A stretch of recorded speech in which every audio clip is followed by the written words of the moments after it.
káàbọ̀ sórí ìkànnì wa lẹ́nu ẹ̀fọ́ abalẹ̀ fún adára fídíò tó ń ṣó lẹ́gbẹ̀ẹ́ wa ṣì máa play fún inú fídíò yẹn ni ló wà jáde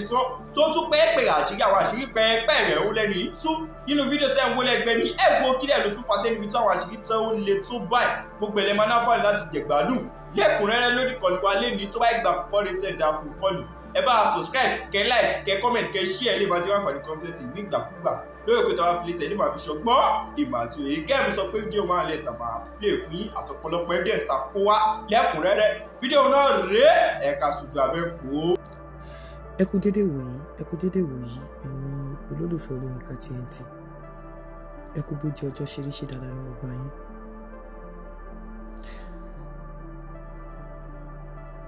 Yorùbá sọ pé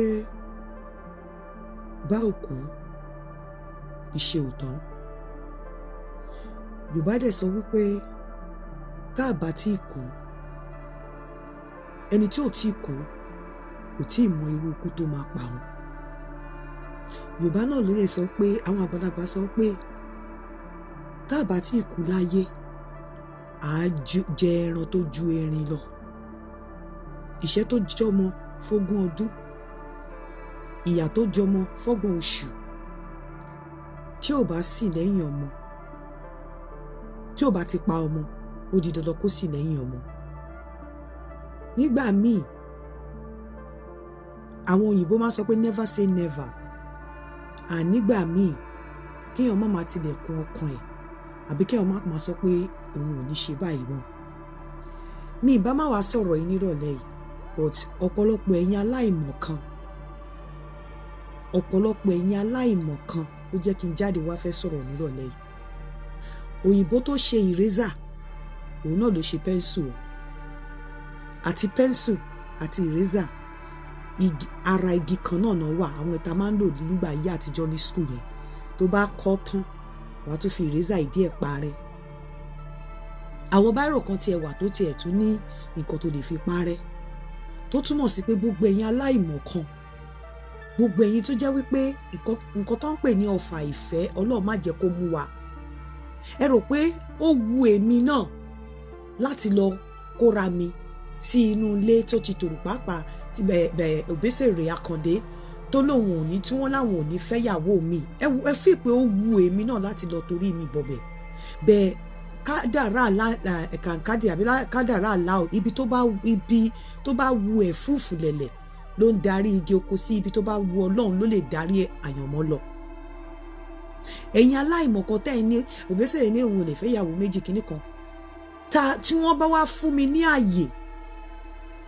tí mo sì ń bẹ̀ wọ́n pé kọ́tẹ̀ fún mi ní few hours kí n fi show kìíní yẹn lórí Facebook lórí YouTube not Facebook. Tó bá fún mi láyè láti premier kìíní yẹn tẹ́ wá rí nǹkan tó wá jọ yín lójú tó kọjá ọgbọ́n àti òye yín kọ́. Tẹ́ bá wá rí ìyàwó ìyálé mi, tẹ́ wá rí wọn lẹ́gbẹ̀ẹ́ mi, tẹ́ wá rí wọn nínú family house, tẹ́ wá rí wọn pé àwọn gangan ló ń gba wájú gbẹ̀yìn kọ́. Èmi ò kí ń ṣe àṣà. Wọ́n dẹ̀ mọ̀ mí pé mi ò kí ń ṣe àṣà. Wọ́n mọ̀ mí wípé mi ò kí ń ṣe ọmọ tó máa dé tó máa ní kí ìyálé fòkó níṣu àbí kó kú òjijì. Tẹ́ bá wá rí for just 2 hours tó bá gbà mí láyè o, Àkàndé bá gbà mí láyè pé kí n ṣe just for 2 hours tí mo wá ṣù ẹ̀ torí pé a ti ń sọ̀rọ̀ mo dẹ̀ ní pé 2 hours ẹ rí pé mi ò dájọ́ sí pé bóyá Saturday bóyá Sunday mo kàn ní over the weekend. Tẹ́ bá wá rí ẹ fowó sí, ẹ̀yin tẹ́ bá lè bá mi bet ẹ bá mi bet. Tẹ́ bá wá rí àwọn nǹkan tó ṣẹlẹ̀ nínú fídíò yẹn kí lẹ máa wá ṣe ṣe máa lọ para yín ni.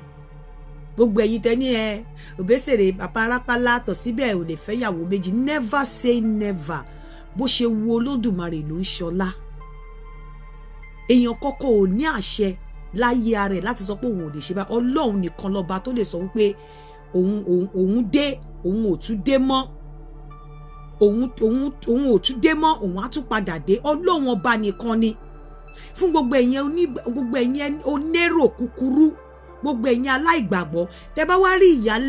ìyálé mi lẹ́gbẹ̀ẹ́ mi nínú fídíò kí lẹ máa ṣe. Obìnrin alálùbáríkà, obìnrin tí àwọn ọmọ ẹ̀ ò ní kú mọ́, obìnrin tó máa jèrè ọkọ, obìnrin tó jẹ́ wípé lágbára Ọlọ́run kò ní kúkú òjijì bó ṣe wù kó pẹ́ tó láyé, kò ní mọ sàárè ọmọ. Mọ̀ èmi tún kẹ́kọ̀ọ́ lára wọn torí pé ọ̀pọ̀lọpọ̀ yín tẹ́ sọ pé ìkànnì bàbá lè fẹ́ yàwó méjì kìíní kan torí pé ẹ mọ̀ wọ́n ni irú tí mò ń ṣe yìí tó bá fún mi láyè láti kọ̀rọ̀ ṣe ọ̀rọ̀ yẹn ló fèrè tán ní kò gbọdọ̀ pọ̀ jù mi ò ní ṣe ibi tó bá fi iyọ̀ tèmi sí èmi ò lọ sínú ilé Obesere láti lọ tú wọn ká àbí láti lọ dalé yẹn rú èmi ò lọ láti lọ kó wọn síta bí ọmọ ọjọ́ mẹ́jọ èmi máa lọ add value sínú ilé yẹn ni èmi máa lọ jẹ́ ìmọ́lẹ̀ tó ti tọ̀ nínú ilé yẹn tẹ́lẹ̀ ìmọ́lẹ̀ tí ìyálé mi ti tọ̀ sínú ilé yẹn èmi ò lọ láti lọ sọ mọ́lẹ̀ yẹn sínú òkun èmi ń lọ láti tún lọ brighten ìmọ́lẹ̀ yẹn up tó tiẹ̀ jẹ́ pé ìmọ́lẹ̀ yẹn ti tàn tẹ́lẹ̀ èmi ò lọ láti lọ sọ ilé yẹn sínú òkùnkùn ẹ̀yin aláìmọ̀ kan Obesere lè fẹ́yàwó méjì kìnìkan ni wait and see you will be shocked ẹlòmíì ala inú lẹ̀ báyìí omi ajáde ẹ̀ mọ̀ wípé ìtọ́ bá sọ pé ìfẹ́ never say never mo dẹ̀ máa ń sọ fún yín ẹ má bínú o ìyálé mi kan tí mo fẹ́ sọ yìí mi fi root yín o ẹ bá ń wò mí àbí táwọn èèyàn bá ní tẹ bá rí show yẹn má bínú kò sí bí ìyálé ṣe lè já pátá tó àbí bó ṣe lè burú tó tọ́lọ́run bá ti kọ obì ọkùnrin pé kò ń ṣe oníyàwó kan kò sí nǹkan tí obìnrin lè ṣe mo ṣe sọ pé ìyálé mi alálùbáríkà ni wọ́n obìnrin dáadáa téèyàn fi ń tọrọ obìnrin ni tó máa jèrè ọmọ tí aṣíni nídìí ò ní ṣí wọn nípò tẹ́nìkan kò ní ṣí wọn kúrò nínú ilé yẹn èmi ò lọ lé wọn jáde èmi ò lọ já okùnkùn sínú ilé yẹn Ọlọ́run ló bá mi ṣe mo máa ń sọ fún pé oníkálukú ló níbi tí bàtà ti ń ta lẹ́sẹ̀ the fact that I don't come on social media to talk about myself does not mean I don't have things that I'm dealing with lọ́wọ́yá lára àwọn nǹkan tí mò ń deal pẹ̀lú eléyìí nínú kíní mi but when I come I put on smile I dance I talk you people don't know so ìgbà tọ́lọ́run bá dé wá gbọ́ èmi kanlẹ̀ mi tí ayọ̀ tún wá wọnú ayé mi tẹ́yìn kan wá sọ pé Obesere kan náà ṣe kíní kan ìkọ́ tiẹ̀ sọ pé nítorí pé mo gbọ́ pé Obesere náà ó ṣe akúṣẹ́ lèmi ni ẹ rí ibi tí mo ti ń ṣiṣẹ́ ni mo sọ fún yín pé ó dàbí ìgbà tí mo sọ fún wọn pé téèyàn bá ní kí n wá gbé Nàìjíríà kó máa fún mi ní 30 million lọ́sẹ̀ mi ò lè gbé bẹ́ẹ̀ because I don't worship money nǹkan tí mo nídìí ò ń ṣe owó nìkan I enjoy my security I get value for my money I enjoy àwọn èèyàn tí mò ń bá ṣe níbí báyìí bó ṣe pure orí Facebook nìkan mo ti ń gbé pè ta ló fẹ́ àwọn èèyàn tí mò ń bá ṣe nínú irú èyí nísìnyí tí mo celebrate birthday mi lọ́fíìsì tó dẹ̀ celebrate ẹ̀ fún mi wọ́n fún mi ní gift àwọn nǹkan tí wọ́n fún mi bó tiẹ̀ jẹ́ pé àwọn nǹkan kéékèèké mo value wọn ẹ wo bó ṣe mo dẹ̀ love ẹ̀ bí mo ṣe ra ṣe quietly àná ní birthday mi kò ń ṣe ní ẹ rí pé mi ò tiẹ̀ post picture mi ò tiẹ̀ ṣe rárá mo like ẹ̀ bẹ́ẹ̀ nǹkan tí mo decide pé mo fẹ́ ṣe ni mo dẹ̀ lọ lẹ́nìí mo ṣe àwọn nǹkan tó yẹ kí n ṣe kò sí nǹkan tẹ́ lè ṣe sí ìyálé mi ò kì í ṣe oníwàhálà wọ́n bá fún mi mo sì ń bẹ̀ wọ́n pé kó fún mi ní 2 hours kí fi premiere family introduction yẹn láti short gbogbo ẹ̀yin tẹ́tí ẹ̀ sọ pé Obesere lè fẹ́yàwó mi kìíní kan láti jẹ́ kí ẹnu yín kẹ́ keep quiet láti jẹ́ kẹ́ shut up pé never say never láti jẹ́ kẹ́ shut up pé Ọlọ́run ọba ló máa mú nǹkan jáde kúrò nínú kò sí nǹkan tọ́lọ́run bá sọ pé òun dé láti jẹ́ kẹ́ mọ̀ pé tọ́lọ́run ò bá tí ilẹ̀kùn tí Ọlọ́run ò bá tí tì ẹ̀dá kan ò lè tì ilẹ̀kùn tí Ọlọ́run ò bá ṣí kò sẹ́ni tó lè ṣí àdúrà ni kẹ́ máa fi ràn mí lọ́wọ́ pé Ọlọ́run tó ṣe kinní fún mi kó má jẹ́ kó bọ́ lọ́wọ́ mi ẹ má wish me bad ẹ má sọ̀rọ̀ òdì pé kò lè fẹ́ kinní kan kò fẹ́yàwó Ọlọ́run orí mi ló bá mi ṣe àdúrà ni kẹ́ máa fi ràn mí lọ́wọ́ pé kó sàn mí tẹ́lẹ̀ má bá mi fi àdúrà ran ìyálé mi lọ́wọ́ tó jẹ́ ìyàwó tó wà lé pé Ọlọ́run kó má ṣí wọn nídìí ẹrù wọn Ọlọ́run má jọ fojú sunkún ọmọ Ọlọ́run kó jọ abánidẹ́gbọ̀n ire ayọ̀ kó má kí Ọlọ́run má jẹ́ kán bá wọn dẹ́gbọ̀n ire ayọ̀ wọn kọ́ Ọlọ́run má sọ wọn di àgàn alẹ́ kọ́ Ọlọ́run kó bá mi lọ́rọ̀ ẹ̀mí wọn pé orí inú tèmi náà kó má bà tòde mi jẹ́ kí má jọra mi lójú kí má sọ pé mo ti débì kan mo wá fẹ́ máa tramp on her àdúrà tẹ́ máa fi gbà nìyẹn fún mi nìyẹn bọ̀ pé gbogbo èyí dẹ̀ sọ pé kinní kan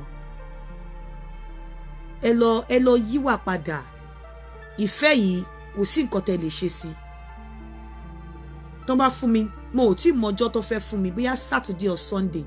tí máa kọ́kọ́ fún mi ní kíkọ premier family introduction private family introduction yẹn just for 2 hours kẹ́ wá wo ìyálé mi lẹ́gbẹ̀ẹ́ mi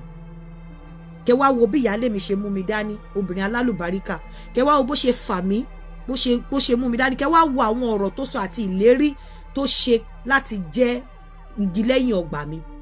kẹ́ lè wá shut up ẹnu yín ẹ̀yin ẹlẹ́nu màrí mà sọ mo tún ti da gúgúrú yẹn sílẹ̀ fún yín lálẹ́ kẹ́ máa yan o mo ti dà fún yín kẹ́ lọ máa yan ìyẹn ni kẹ́ ẹjọ́ yẹn ni kẹ́ rò lálẹ́ ìtìlẹ̀ máa fi mọ́ eléyìí ó ti lọ láwù mo ti gbé eléyìí tán mo gbé tán mi gbà wọ́n lọ́wọ́ ìyálé mi mo gbé tán mi ní disobey ìyálé mi ìdẹ̀ ní sọ pé bóyá kọ́fò kò níṣó ìmọ́lẹ̀ lèmi lọ jẹ́ nínú ilé yẹn tó gẹ́gẹ́ bí ìmọ́lẹ̀ ti wà ń bẹ̀ màá tún wá hard mọ́mọ́lẹ̀ yẹn mi ò lọ fi òkùnkùn síbẹ̀ èmi ò débẹ̀ mi ò lọ tún wọn síta bí ọmọ ọjọ́ mẹ́jọ mo máa lọ bò wọ́n láṣìírí ni èmi dẹ̀ máa gbọ́ràn torí pé èmi ò ṣe Gen Z ọmọ ọjọ́ òun lèmi mo ti da gúgúrú yẹn lọ máa yan mo ti yọ mi lójú pé báwo làwọn èèyàn ṣe ń ronú báyìí kò ṣe pé bóyá ó wù èmi náà kí n fẹ́ tí mo mọ̀ pé ilé ẹ̀ ti settle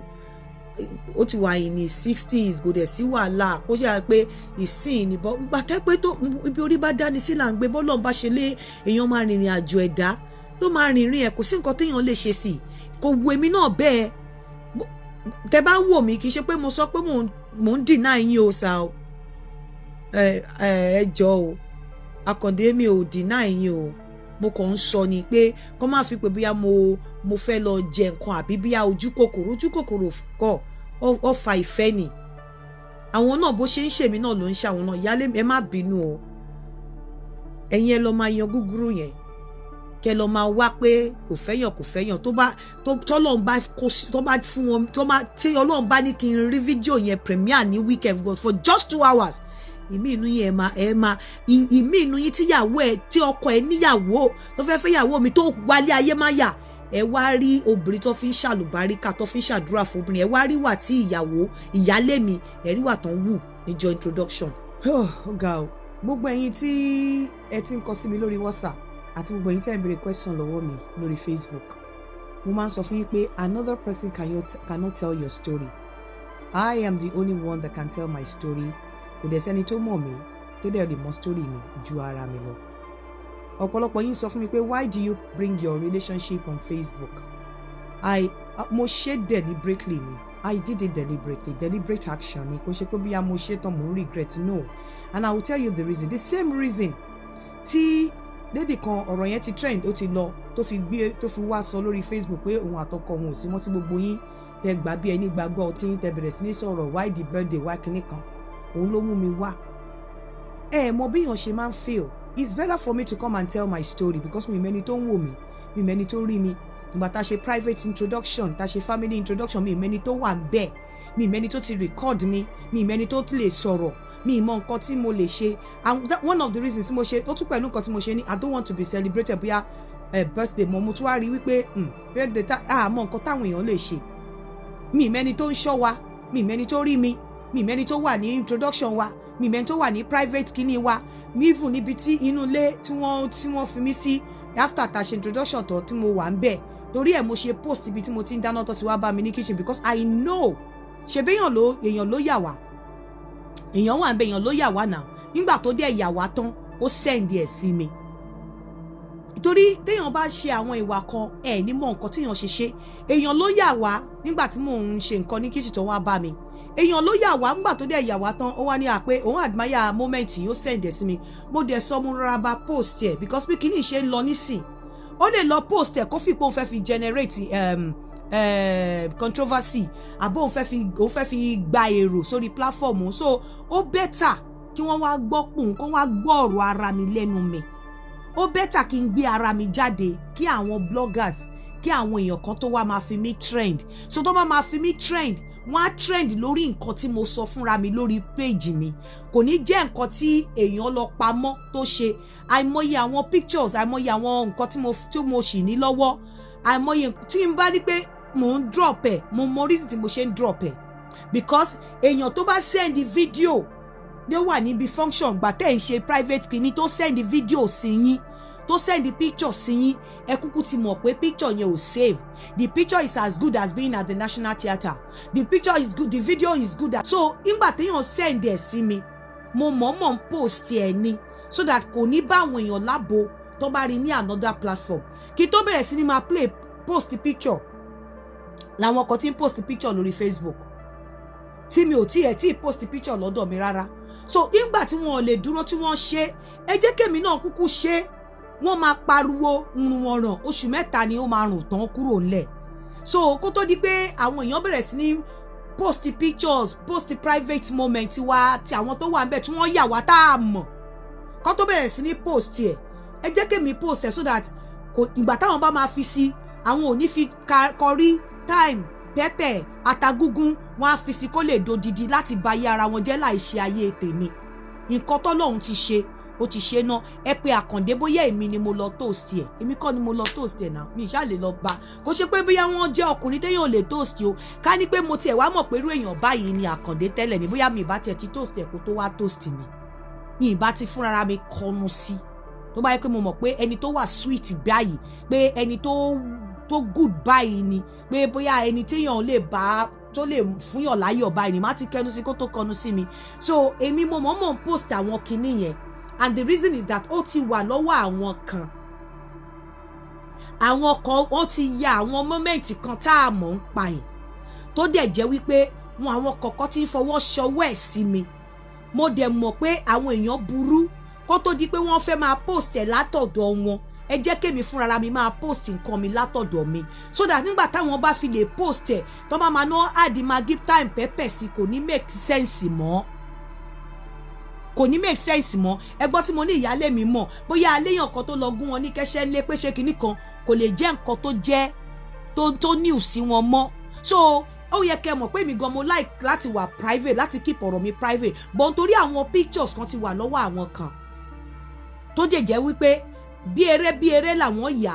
àwọn fẹ́ fi surprise wa ni wọ́n send ẹ̀ sí mi mo dẹ̀ mọ̀ wípé nǹkan tí ò ti lè mú mi mọ̀ tí ò ti lè mú Àkàndé mọ̀ pé wọ́n yà wá nírú ìgbà tí mo wà ní kitchen yẹn tí ò ti lè jẹ́ kí mo mọ̀ tí mi ò mọ̀ táwọn náà mọ̀ tó kọ̀ ẹ́ pé àwọn ta kọ̀ fíìpẹ́ àjọ wà wọ́n wá bá wa yọ̀ nígbà tá a ṣe introduction tó àwọn tó dúró tí wọn ò lè lọ nǹkan kan tó wá bá wa yọ̀ tó dẹ̀ ti ní picture yẹn lọ́wọ́ ẹ jẹ́ n post ẹ̀ káwọn tó post ẹ̀ because tí àwọn bá lọ post ẹ̀ lẹ́yìn mi ọ̀rọ̀ yẹn ò ní dùn nǹkan tí mi ò ṣe àti wọ́n máa gí pẹpẹ àti táìmù sí gbogbo picture tẹ́ ń rí yẹn kò ń ṣe AI àwọn nǹkan tó ṣẹlẹ̀ ni but àwọn kan ti ní lọ́wọ́ àwọn inú àwọn kan wà níbẹ̀ tó jẹ́ wípé àwọn tó wà níbi private introduction yẹn náà send ẹ̀ sí mi inú àwọn kan wà níbẹ̀ tó jẹ́ wípé irú ibi tẹ́tí mi tí mo ti ń ṣiṣẹ́ ní kitchen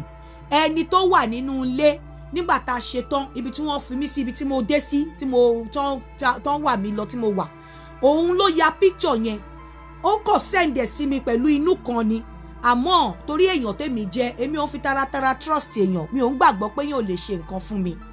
so nígbà tó ó send kinní yẹn sí mi fúnra ra ẹ̀ nígbà tó yà èmi kọ́ ni mo yà bó ṣe send ẹ̀ sí mi kò mọ̀ pé mo máa post ẹ̀ tó bá rí ó imagine ìwọ tó pe rẹ lọ́rẹ̀ẹ́ tó ní inú ẹ̀ dùn jù òun send àwọn private moment tí mo ti gbórí sí wọn láyà nínú orí bed nínú ilé òun ya picture yẹn nítorí orí happiness bó ṣe radiate lára mi orí bí inú mi ṣe dùn orí bí inú Àkàndé náà ṣe dùn ẹ wá ní kí n má post ẹ torí tí n bá post ẹ jẹ́ kí wọ́n tẹnu mi gbọ́ ẹ jẹ́ fọwọ́ ara mi ṣe fúnra mi kó tó di pé wọ́n bẹ̀rẹ̀ sí ní post ẹ wọ́n hard pepper salt and thyme maggi wọ́n tó máa hard ẹ̀ mọ́ pé nǹkan tí ò ṣẹlẹ̀ kan tó sọ pé máa ṣẹlẹ̀ kan tó lọ fi AI ṣe pátá mi kó tóbi Àkàndé kíṣẹ́ tí wọ́n kó rí gbangba ẹ jẹ́ kí n máa post yìí tí àwọn èèyàn send sí mi àwọn moment tí àwọn èèyàn send sí mi tí àmọ̀gbà tí wọ́n yà tó dẹ̀ ti wà lórí fóònù wọn tí wọ́n wá send ẹ̀ sí wa bí ìfẹ́ pé àwọn rí bá ṣe wà happy àwọn capture moment yẹn kíní kan pé ká wò ó inú dídùn àti ọkọ̀ kan náà fi send ẹ̀ lẹ́nì but àwọn tí wọ́n jẹ́ ọ̀rẹ́ lẹ́nì wọ́n lè fall apart lọ́la kí story yẹn kó kúkú wá nísìn àwọn tó bá fẹ́ drag mi ní gbọkọgbọkọ kán drag mi àwọn tó bá fẹ́ sọ pé wọ́n dá lérú bó tilẹ̀ jẹ́ pé mi ò dá lérú kán drag mi àwọn tó bá sọ pé aláìdáni mi kán drag mi àwọn tó bá sọ pé Àkàndé ti lóun ò márì mọ́ o wáyé tó ṣe jẹ́ pé mi mo fẹ́ kó lọ fẹ́ yàwó mi kí wọ́n drag mi kí gbogbo ẹ̀ lọ ńlẹ̀ wọ́n ti fún mi láṣẹ láti premiere video introduction wa bọ̀ mo ń wẹ́n tó máa bá mi ṣe so ẹ̀yin tẹ́ ń béèrè lọ́wọ́ mi kí ló dé tí mò ń gbé ọ̀rọ̀ yìí wá sórí mú láti gbé wá torí àwọn videos kan àtàwọn pictures kan ó wà lọ́wọ́ àwọn kan tó jẹ́ ọ̀rẹ́ Àkàndé tí wọ́n dẹ̀ jẹ́ olólùfẹ́ tèmi náà láwọn ọkàn àbí méjì tí wọ́n wà ń bẹ̀ nígbà tá a ṣe private kíní wa tí wọ́n wà ń bẹ̀ ilé tí wọ́n fi mí sí so wọ́n dẹ̀ àwọn ló send àwọn pictures kan sí mi ẹ gbọ́ dáadáa kò ṣe pé wọ́n send ẹ̀ sí mi bóyá inú wọn bàjẹ́ o inú dídùn náà fi send ẹ̀ sí mi wọ́n wish me well wọ́n congratulate me wọ́n láwọn like bí happiness ṣe radiate lójú mi àwọn like love tó wà lójú èmi àti Àkàndé làwọn ṣe yà wá táwọn send ẹ̀ táwọn ò jẹ́ ká mọ̀ bẹ́ẹ̀ ìgbà tó ti send ẹ̀ sí mi èmi mọ̀ ń post wọn nítorí àyíbá mọ̀ kápá wa Naija tá bá ti ní nǹkan kan lọ́wọ́ èmi ò ṣe pamọ́ o èmi ò fàkàndé pamọ́ o mi ò fẹ́ Àkàndé pamọ́ fẹ́mi ní ṣùlọ́kà mi ò fẹ́ pamọ́ kì í ṣe pé mo fẹ́ pamọ́ o so gbogbo ẹ̀yin tẹ́ máa ní ó gbọ́kọ tẹ́ bá ní mo gbọ́kọ mo dúpẹ́ lọ́wọ́ Ọlọ́run ibi orí dání sí là ń gbé bọ́lọ̀ ṣe ní ìrìn àjò mi ṣe fẹ́ rí nìyẹn so ẹ jọ̀ọ́ ẹ̀yin tẹ́ ẹ̀ ń wà worried pé mo ní reason tí mo ṣe just like bí àwọn èèyàn ṣe máa ń ní reason láti post àwọn nǹkan kan tẹ́ máa ní kí ló dé tó fi gbé wá bóyá ẹni tó wá sọ̀rọ̀ ara ẹ̀ pé nǹkan kan ti ṣẹlẹ̀ sódà kẹ́lòmíì tó gbọ́ irú àbúrò mi ní táìmì ẹ̀yẹn ti lọ mi fẹ́ padà sẹ́ kẹ́lòmíì tó gbọ́ kó tó wá máa fi jẹun kó tó máa fi trend òun ló jẹ́ kí n máa post ẹ̀ àwọn pictures yẹn ti wà lọ́wọ́ àwọn kankan tó post ẹ̀ sí mi so nǹkan tó ṣẹlẹ̀ nìyẹn kì í ṣe pé bóyá èmi náà mi ò wà matured àbí mo kéré àbí mi ò lè keep nǹkan pàápàá kò sí nǹkan tó ń ṣe pamọ́pamọ́ ń bẹ̀ torí wọ́n máa rí wa pọ̀ ká ní kì í ṣe pé bóyá ìgbà tí mo fẹ́ dé ó ti kújọ́ kan ni ó yẹ kí n lọ sí Ìbàdàn a day before kí n tó dé but nítorí pé ibi tí mò ń lọ àti pé mo wò wọ́n ní wọ́n ṣe election ní Ìbàdàn tí bá lọ mo lè lọ hang síbẹ̀ ó ní ò jẹ́ kí n lọ so àwọn èèyàn wọn máa rí wa pọ̀ kí wá ni mo wá fẹ́ máa àwọn èèyàn tí ń yá already àwọn tó mọ̀ ti mọ̀ so ẹ má fi mí jẹun mi ò fẹ́ kéèyàn kankan fi mí trend tó máa fi mí trend nǹkan tó bá rí lórí platform mi ni kí wọ́n mú kó lọ fi trend kó má capitalize lórí àwọn nǹkan tí wọ́n rò bóyá àṣírí. Message to Mrs. Yinka Tnt. Mrs. Yinka Tnt. Mrs. Yinka Tnt. Ṣebí wọ́n ló ń tò inú ilé onílé. Ibi tí ó sì dùnnú ń bẹ Ọlọ́run lù ẹ́ láti gbé dùnnú síbẹ̀. Ọkùnrin mi tó fẹ́ ronú parẹ́ Ọlọ́run lù ẹ́ láti dùnnú ni. Obìnrin mi tó rò ìpé ọ̀nà ọ̀run lọ́yà Ọlọ́run lù ẹ́ láti sọ fún yín pé ìlú ọ̀run ò kì í ṣèlú èbó. Mrs. Yinka Tnt sọ wá yẹ kó jẹ́wọ́. Ẹ jẹ́ kó dọ̀dọ̀ Yinka Tnt àti Obesere ọba adé ọmọ arápálá ẹjọ́ débẹ̀. Yinka Tnt ìpàkọ́ ògbósùn tí orí ẹlẹ́gẹ̀ ló dàrú. Máa gbọ́ Ànábì wa Muhammad sallallahu alaihi wasallam gbọ́dọ̀ tí Rasulul Karim gan sọ. Ànábì ní àníká sunnati faman ragiba an sunnati falaysa minni ká fẹ́ yàwó ká lọ́kọ súnà Ànábì ni. Gbogbo obìnrin tí ó bá ní adé orí ayé asẹ́ lọ́wọ́. Gbogbo ọkùnrin tí ó bá níyàwó ayé ìranù lọ́wọ́. Ẹnu ètò Ọlọ́run àwa kọ́ la lè tògbé sí ayé wa rìmọ́tù ayé wo sí inú ayé lọ́wọ́ wa ọwọ́ Ọlọ́run lọ́wọ́. Yinka Tnt inú fífi Ọlọ́run lolúwa fi da ìwú àti Alhaji wa Abbas Obesere ọmọ arápálá Ọlọ́run dá ipò nìyẹn ìpàkọ́ ògbósùn tì ní kí ló kẹ́ pẹ̀lú téèyàn wí. Sọ àmọ̀ pé Yorùbá sọ pé tí ọba bá téèyàn jẹ ẹni fi yẹn jẹ alága ẹni ọba fẹ́ bá ọ̀nà ọkọ̀ jẹ́ náà ni ọmọ fi bú yẹn. Sọ yẹ kí irú ẹ wà kọ́ ọmọlàdé orí ẹni Ọlọ́run yẹn fún wọn nù. Ọlọ́run ọdẹ jẹ́ kí ẹjọ́ bára yín pẹ́ àjọ gbé pọ̀ yín àjọ sọ yín àjọ jẹ yín àjọ mú yín Ọlọ́run jẹ ọrọ̀rùn àárín ìwọ àti ìyálé rẹ̀ ò sì ní dàrú èèyàn lè yọ́ máa jẹ́ o. Yinka Tnt èèyàn lè yọ́ máa jẹ́ mọ́gbọ́ tiwọn o. Ajẹgbodò lọ́pọ̀lọpọ̀ ọkùnrin mi o ajẹgbodò lọ́pọ̀lọpọ̀ obìnrin mi o tí ń wà ní okúra kí wọ́n lè bá a pọ̀. Yinka Tnt let me tell you fact and true. Bọ́lọ́run ṣe fàánú gbọ́ yẹn tí wọ́n àti Alhaji Abbas Obesere ọmọ arápálá tẹ́jọ́ pàdé hùn ọ̀pọ̀lọpọ̀ obìnrin nírú rẹ̀ wù wọ́n lè sọ̀rọ̀ gidi. Yinka wọn à lè kọrin ire tì ọ́ wọn à lè kọrin ire kì ọ́ torí inú tí ń wù wọ́n lọ́bọ́ mú wọn lọ́wọ́. Mrs. Yinka Tnt bó o ṣe bá sọ láì tó ṣe prógámù ṣé ìṣòótọ́ rẹ̀ mi gán láìkí ẹ sọ́tàn èmi gẹ́gẹ́ fọ̀fọ́ tìlákì mo fọ́ fún ẹ mo láìkí ẹ mo láìkí àksẹ̀ ẹ ọ̀pọ̀lọpọ̀ àwọn ọkùnrin míì tó bá jẹ́ pé láìkí táwọn láìkí ẹni pé bí ikọ̀ jẹ́yàwó àwọn wọn ní kọ́mẹ́ǹtì tó dáa já òwe elépo kó fi di tiẹ̀ gbogbo tí wọ́n sọ ẹ̀kọ́ ní ojú ọjọ́ fún ẹ andu ìyáálé rẹ like your woman like your mama andu ọkọ rẹ like your father kájọ gbé pọ̀ yín àjọ sọ pọ̀ yín àjọ rìn pọ̀ yín kọ́nà wọn wá bá ní fi àlùbáríkà sí so nígbà tá a bá ti gbọ́ bad comment láàrin ẹ̀yin olólùfẹ́ gbogbo ẹ̀ tí ń comment ẹ̀ ń sọ̀rọ̀ problem tí wọ́n nu ẹ Yinka Tnt láàrin ìwà àtọ̀rẹ́ mi alájà bá sọ ọmọ rápálá ọ̀rẹ́ mi ni àtijọ́ pàdé níwájú former commissioner of Osun State Alhaji Minudin Bọ́lá Oyèbámíjí tálàjì Obesere gẹ́ wá bẹ́ẹ̀ tó Obesere ń sọ bó ṣe nífẹ̀ẹ́ former kiri wá sí lọ́sùn Alhaji Oyèbámíjí ẹ̀fọ́ níjọ́ náà odidi owó l'Obesere bùn mi ọdún tí mo sọ ti pẹ́ o tó Obesere Alhaji Abbas ọmọ arápálá Obesere bá rí fídíò wọ́n mọ̀ rìmẹ́mbà 40,000 kó jẹ́ ẹgbẹ̀rún ni wọ́n bùn mí jẹ́ náà ọ̀rọ̀ owó wa kọ́ ni mò ń sọ mò ń fìyẹn júwe ìjọmọlúwàbí tí ń bẹ lára wọn ìjọ ọmọnìyàn tí ń bẹ lára wọn ìmọ̀ pàtàkì ènìyàn tí ń bẹ lára wọn Yinka Tnt náà màlẹ́yìká kan ni wọn náà jẹ́ Obesere màlẹ́yìká kan ni màlẹ́yìká méjì lọ pàdé èyí tí mo fẹ́ kó ṣe ní pé sọ ìyálé rẹ dìyà mọ́ríà ìdá ìyálé rẹ kó ọkọ rẹ mọ́ra jẹ́ kórìíre yọ jẹnẹrétì láàrin ara yín